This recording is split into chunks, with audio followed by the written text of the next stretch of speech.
One day to live.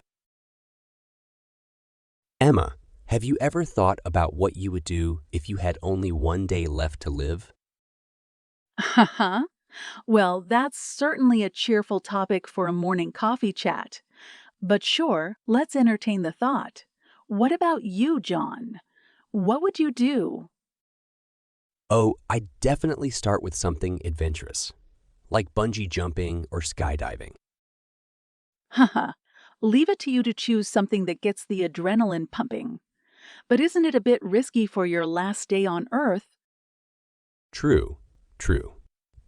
Okay, let's go for something less dangerous but equally exciting.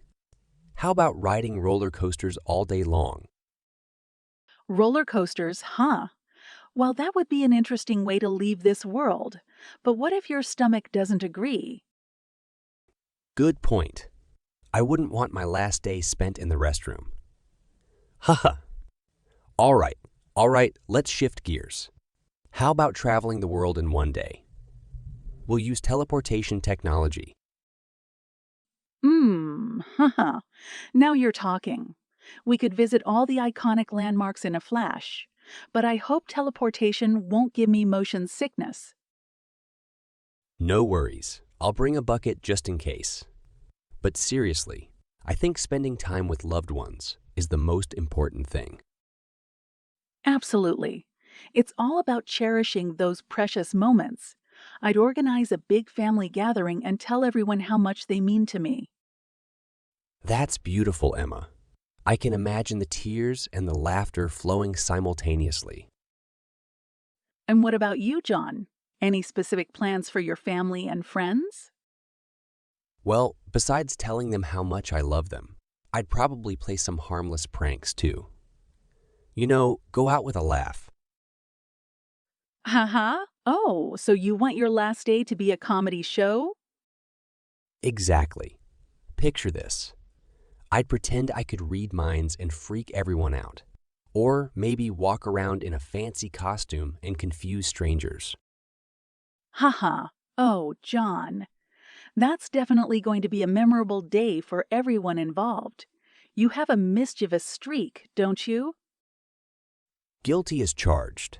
Life's too short not to have some fun, even on your last day. Plus, laughter is the best medicine, right? Absolutely. Laughter can brighten the darkest of moments. But I must say, your pranks might also give your loved ones a heart attack. Well, hopefully they'll recover from the shock soon enough. And hey, maybe they'll even remember me for my hilarious farewell. Haha, that's true.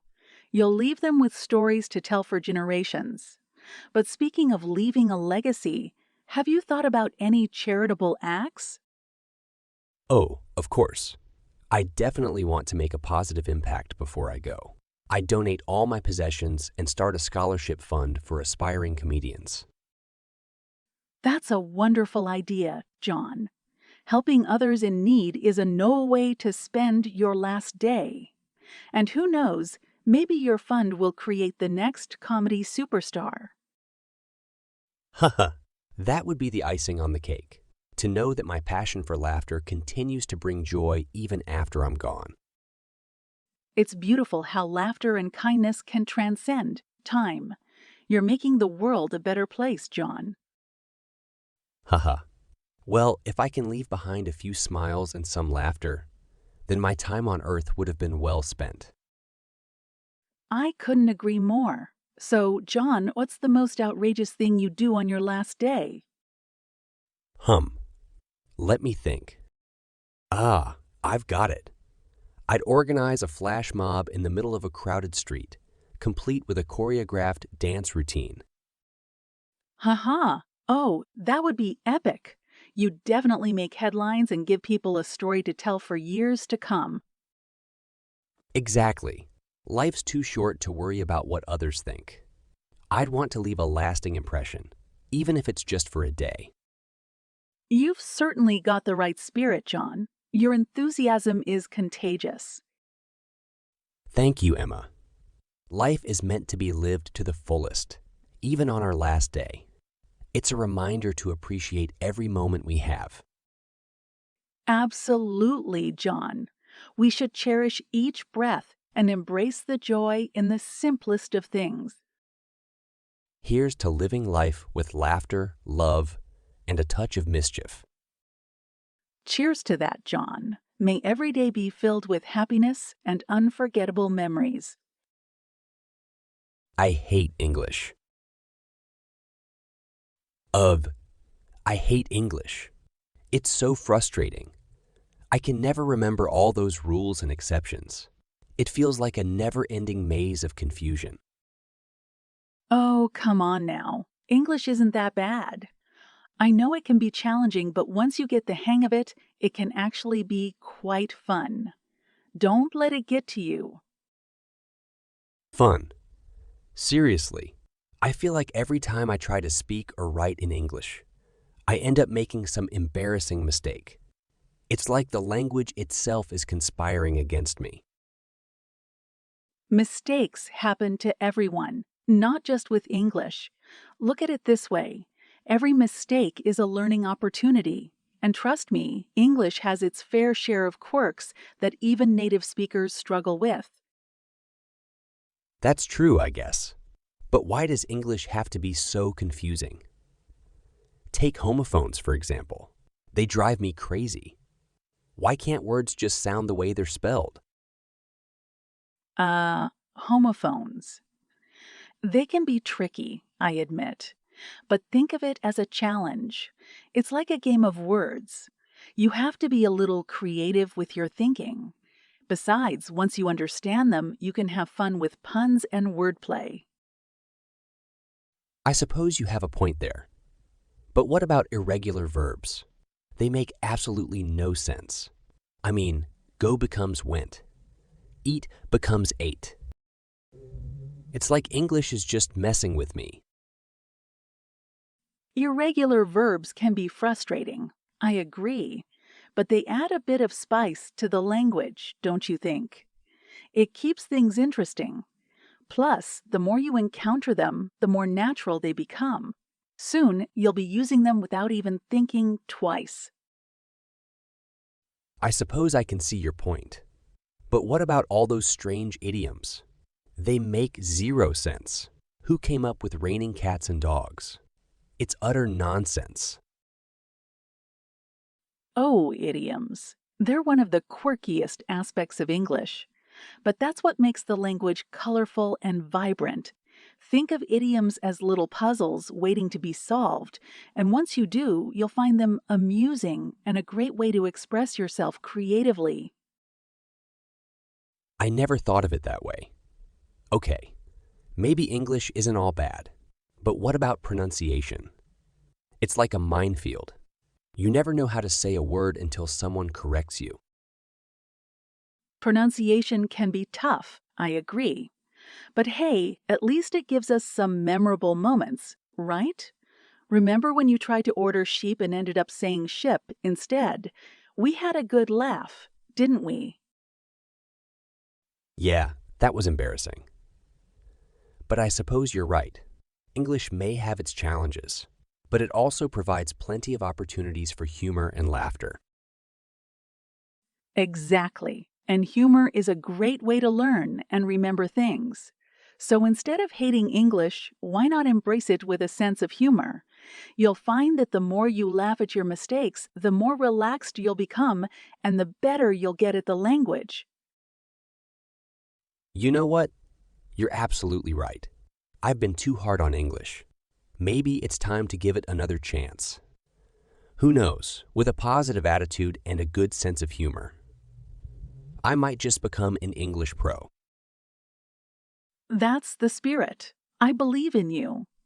English may have its quirks, but remember it's a tool for communication and self-expression. So let's have some fun with it and see where it takes us. Embrace the language, laugh at the funny moments, and enjoy the journey of learning. English may surprise you in the most unexpected and delightful ways. You're right. I've been approaching English with a negative mindset. It's time for a change. From now on, I'll approach it with a sense of humor and adventure. Who knows, maybe I'll even come up with some creative and hilarious language mishaps of my own. That's the spirit. I can't wait to hear your funny stories. And remember, I'm here to help you along the way. Together, we'll conquer the challenges of English and turn them into opportunities for laughter and growth. Thank you for your support.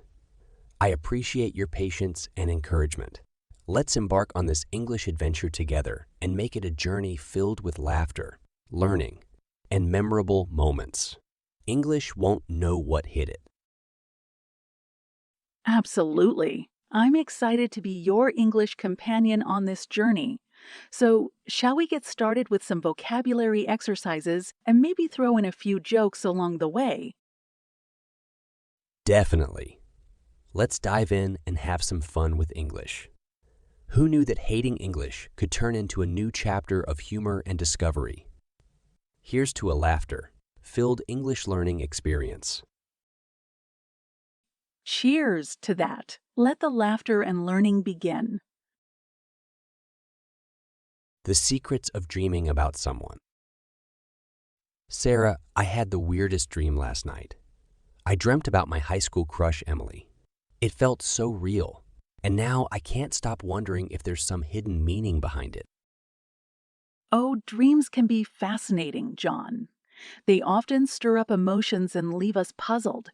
Dreaming about someone doesn't necessarily mean anything profound, though. Sometimes it's just our subconscious mind playing tricks on us. But what if it means I still have feelings for Emily? We haven't seen each other in years. Well, dreams can sometimes reflect our unresolved emotions or desires. However, it's crucial not to overanalyze them. Dreams are like a parallel universe where our minds wander freely. That makes sense. But how can we explore the secrets behind these dreams? Well, there are a few theories, John. Some believe that dreaming about someone could mean they have an influence on your life, while others say it signifies a longing for connection. That's interesting. So, dreaming about Emily could mean I miss that connection we once had. That's true. It's a possibility, John. Dreams often delve into our past experiences and bring forth memories and emotions. Perhaps you're just reminiscing about those good times. But why do dreams sometimes feel so vivid and real? The realism in dreams can be quite intriguing. It's like our minds create a virtual reality with their own set of rules. During sleep, our brain activity increases and dreams occur during the rapid eye movement, REM, stage. So, dreaming about someone might be our brain's way of processing memories or emotions related to that person? Precisely, John. Dreams can act as a sort of emotional catharsis, helping us make sense of our experiences. They allow our minds to process and organize information. That's fascinating. But what about recurring dreams about the same person? Recurring dreams can be quite persistent, can't they? They may indicate unresolved issues or a need to confront something in your waking life. It could be an opportunity to introspect and find closure. Wow, that's deep. So, what can I do to understand these dreams better? Well, keeping a dream journal can be quite helpful. By recording your dreams, you might notice patterns or recurring themes that can provide insight into your subconscious mind. That sounds like a fun experiment. I'll definitely give it a try. Do you have any tips for deciphering the symbols in dreams? Symbolism in dreams is intriguing, John. It can be highly personal and influenced by cultural contexts. There's no one size fits all interpretation. However, paying attention to your emotions and the overall atmosphere of the dream can help you uncover its meaning. So, it's more about the feelings and vibes rather than specific symbols? Absolutely. Dreams often communicate through emotions and sensations rather than explicit messages. They're like a language of their own, requiring a keen sense of interpretation. I suppose dreams are more about exploring our own psyche rather than predicting the future, right? Precisely, John. Dreams are a reflection of our inner world, a canvas where we can unleash our creativity and emotions. While they might occasionally offer insights, they're not crystal balls. I guess I've been reading too many fortune-telling books. Dreams are much more mysterious and personal than that. Haha, yes, indeed. Dreams are like enigmatic puzzles waiting to be unraveled. They provide a glimpse into our subconscious, but they're not meant to dictate our lives. Well, I'll definitely start paying more attention to my dreams and see what they reveal about myself. That's the spirit, John. Embrace the mystery and enjoy the journey. Dreams can be a source of inspiration and self-discovery if we approach them with an open mind. Thank you, Sarah. This conversation has been enlightening and entertaining. I'll start my dream journal tonight. You're welcome, John. I'm glad I could help. Remember, dreams are like whispers from your inner self, so listen closely and have fun exploring the secrets they hold.